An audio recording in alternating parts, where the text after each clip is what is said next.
So here we are looking at the Assassin Pro. It's just like the Assassin, except it's got some different materials, same shape, same everything, but it's got a few bonuses. It's got 6 inserts instead of 5, and it really makes it really kind of completes the ride. I'm torn between the two. I wish the Assassin had the same amount of inserts. It would make it a much more recommendable all-mountain board. Instead, it's more of a recommendable mountain freestyle board with a little bit of directional float, where this gives you a little bit more setback on board and makes things a little better. One thing I noticed with both boards, you can kind of see where the red ends and just the all-black begins. There isn't as much rocker as there used to be, or there just isn't as much rocker with these demo models. I'm not looking at production models. Maybe the production models will have more rocker, like the old model did, like the model I owned and other models I've seen. You know, you lay them down on the table and they had definitely more rise there. Where you press down in the middle, it rises up a little bit. You press down where you are in the inserts and it doesn't rise up as much. But you've got a nice bow of camber. This one has a little more camber than the regular Assassin, and it might just be that it's got better materials, maybe some carbon in there. So, you know, it holds a bend a little better, and this had a little more spring out of the turn.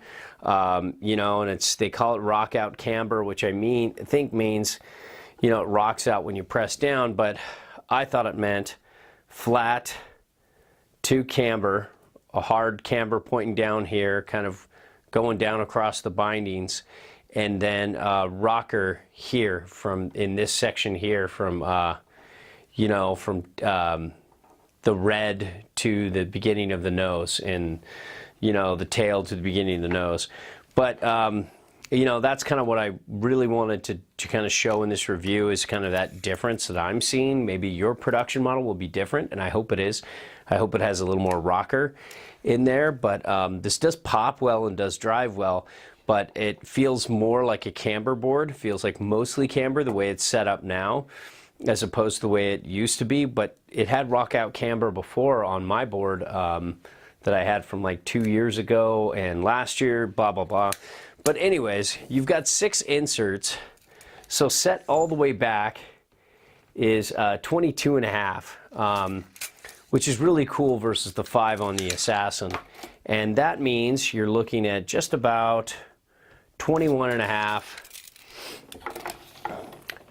and 18. So you're looking at 3.5 back on board, which is kind of right there where you want like an all mountain board to be.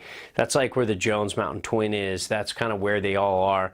So I'd say this is more one board quiver, more all mountain than the regular Assassin, just because it has 6 inserts. If the Assassin had 6 inserts, that would be about the same then, and it would be, you know, an equal performer. But, you know, in terms of setting it back and getting some directional float and powder, this is the board you want of the two. You're just going to get more back on board. Bass really nice, really keeps its speed. It's really poppy, drivey, you know, not cranky on snow, but you know, this extra centimeter and these 6 inserts is really fun, and it really makes for a you know, a great mountain freestyle ride when it's centered up. It's centered on side cut, so all you have to do is just, you know, go off the reference stance and center it. But then if you want to set it back on board on a powder day, you can get a decent amount of directional float. And you can see here, the only problem is I felt a lot of rear leg burn comparing it to some of my other favorite all mountain boards, the way this camber profile's built on this demo. If this were my old Salomon, where the tip and tail rockered up, I think it would be right there with all my favorites. And so I'm kind of holding my breath to kind of see how the you know, this rocker portion goes in production model. As it stands right now, it's very recommendable. And hopefully you guys can tell me if yours rocks up, because if it does, then it's probably, you know, going to be right up there with some of the favorites, and even more recommendable as a one board quiver. As it stands now, it's got really good pop, really good drive, really fun, but a little more work than your average all mountain board when set all the way back. But this is definitely more all mountain, you know, mountain freestyle, aggressive mountain freestyle to all mountain, the way the camber profile is now. So there you have the Assassin Pro.